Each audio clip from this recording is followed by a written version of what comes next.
안녕하세요. 트리에 대해서 이해하고 용어를 알아보는 시간입니다. 이전에 선형 자료구조라는 것을 배우셨을 것입니다. 선형 자료구조는 앞뒤 관계가 명확하고 앞에 노드 1개, 뒤에 노드 1개씩 가지는 것을 선형 자료구조라고 합니다. 그런데 이 두 개 중에 한 가지라도 지켜지지 못한다면 선형 자료구조가 아닌 것이 되겠죠. 트리라는 것은 맨 위에 루트 노드 하나, 그 밑에 여러 개의 자식 노드, 각 자식 노드가 다시 여러 개의 자식 노드를 가질 수 있는 구조입니다. 이렇게 되기 때문에 위쪽을 앞쪽이라고 보고 아래쪽을 뒤쪽이라고 본다면 앞뒤 관계는 있는 것으로 볼 수 있습니다.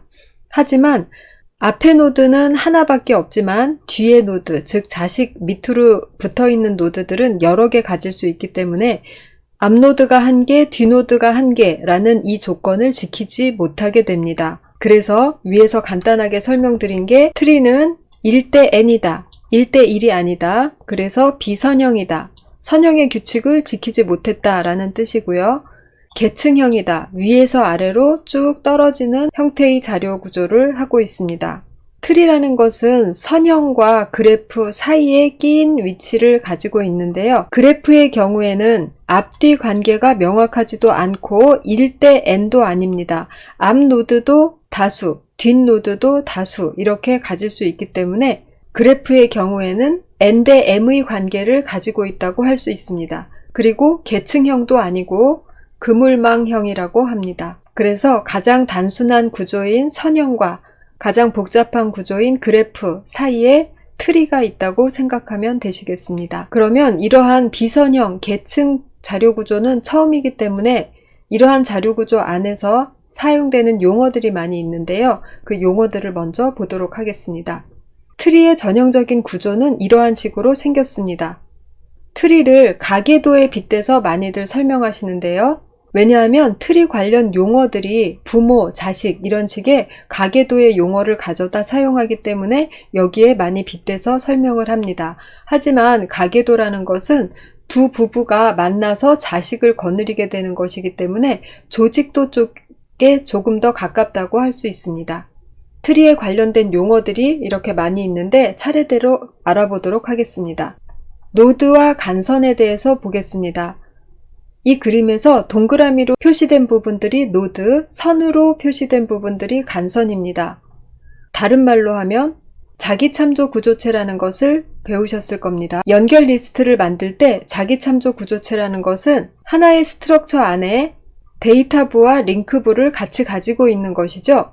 그러면 이 데이터부에 들어가는 내용을 가지고 있는 게 이렇게 동그라미로 노드로 표시가 되겠습니다. 그리고 연결 정보에 해당하는 링크가 간선의 역할을 한다고 보시면 됩니다. 다음 루트 또는 루트 노드라고 하는데요. 트리 전체에서 유일한 맨 위에 혼자 있는 이 노드가 바로 루트 노드입니다. 여기에서는 A이죠. 다음은 부모 자식. 부모 자식은 간선으로 직접 연결된 두 개의 노드를 부모 자식 간이라고 합니다. 당연히 위쪽에 있는 것이 부모, 아래쪽에 있는 것이 자식입니다. 형제는 형제를 설명하기 전에 먼저 레벨을 보겠습니다. 레벨은 맨 위에서부터 0번 레벨이라고 합니다. 그러면 0번 레벨에는 루트 노드 혼자 있게 되겠죠. 그리고 1번 레벨에는 B, C, D가 같은 레벨에 있습니다. 2번 레벨에는 E에서부터 J까지가 같은 레벨에 있고요. 3번 레벨에는 K, L이 같은 레벨에 있습니다. 이렇게 레벨이라는 개념을 알고 부모 자식 간이라는 개념을 알면 이제 형제를 설명할 수 있습니다. 형제는 부모 노드가 같고 레벨이 같으면 형제입니다.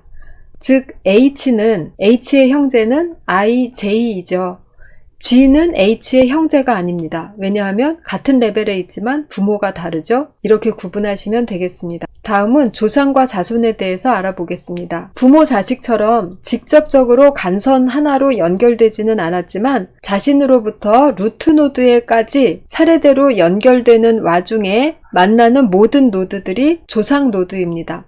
그래서 제2의 조상 노드는 DA라고 할 수 있어요. K의 조상 노드를 찾아가 봅시다. K에서 A라는 루트 노드를 찾아가기 위해서는 반드시 F, B를 거쳐야 되죠. 그러면 K의 조상 노드는 F, B, A 이렇게 3개가 되겠습니다. 자손 노드라는 것은 루트 노드인 A의 자손 노드는 이 트리 전체의 모든 노드가 A의 자손 노드이겠죠.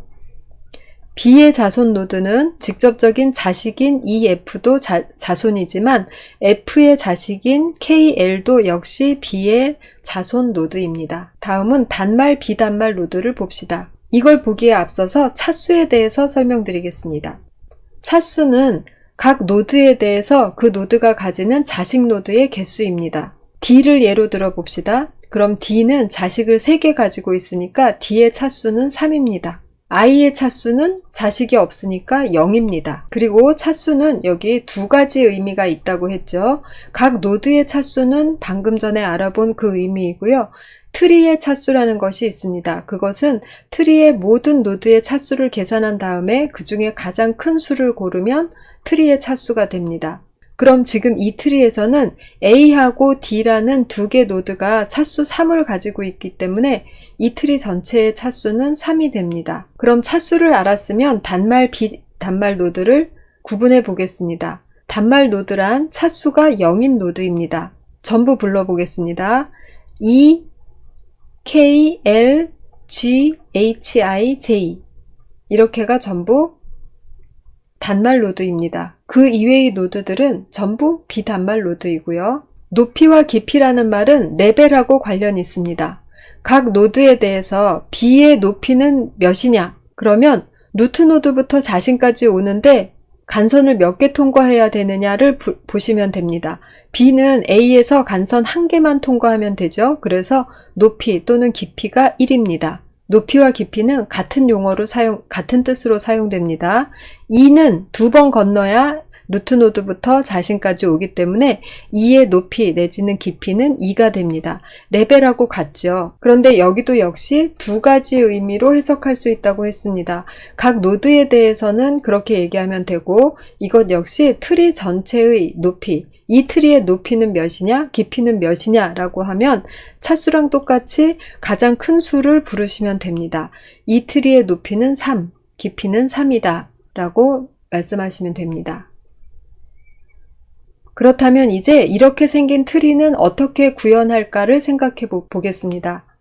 먼저 배열로 구현하는 것은 고려하지 않고요. 연결 리스트로 구현하는 부분을 해보겠습니다. 연결 리스트로 구현한다라고 할 때는 자기창조 구조체를 만들어서 서로 연결해 놓는 것이죠. 그럼 자기창조 구조체 안에 데이터부는 정해져 있을 겁니다. 그럼 이 링크 파트를 몇 개의 링크를 넣느냐가 문제인데요. 이 링크를 충분하게 확보하려면 트리의 차수 개만큼 넣는 것이 맞습니다. 트리의 차수라는 것은 모든 노드 중에 가장 자식을 많이 가진 노드의 자식의 수, 즉 이 트리에서는 3이 되겠죠. 그래서 3개의 링크 필드를 가집니다. L1, L2, L3 이렇게. 그러면 이렇게 생긴 자기참조 구조체를 가지고 각 노드를 표현할 때 A라는 노드를 표현할 때는 바람직합니다.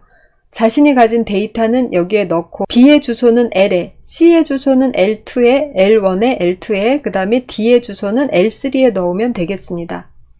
그렇지만 I나 J 같은 단말 노드를 표현할 때는 트리의 차수에 맞춰서 준비한 3개의 링크 파트가 전부 넣을 것만 가지게 되겠죠. 그래서 어떻게 되겠습니까? 메모리 낭비가 일어납니다. 그럼 이렇게 메모리 낭비를 하지 않고 구현하는 방법도 있겠죠? 노드별로 필요한 차수만큼의 링크 필드만 가지는 겁니다. 이렇게 무조건 3개씩 가지는 것이 아니라 어떤 거는 0개 가지고 어떤 거는 1개, 2개, 3개 이렇게 필요에 따라서 가변 개수의 링크 필드를 가지게 하면 메모리 낭비가 일어나지 않겠죠. 그렇지만 그렇게 할 때는 무엇이 또 옵니까? 프로그램의 복잡도라는 면에서 매우 높아지게 되겠죠. 그래서 트리도 그래프에 비해서는 제한사항을 넣은 것이지만 이렇게 자유분방한 트리를 그대로 사용하는 데는 구현상의 어려움이 있습니다.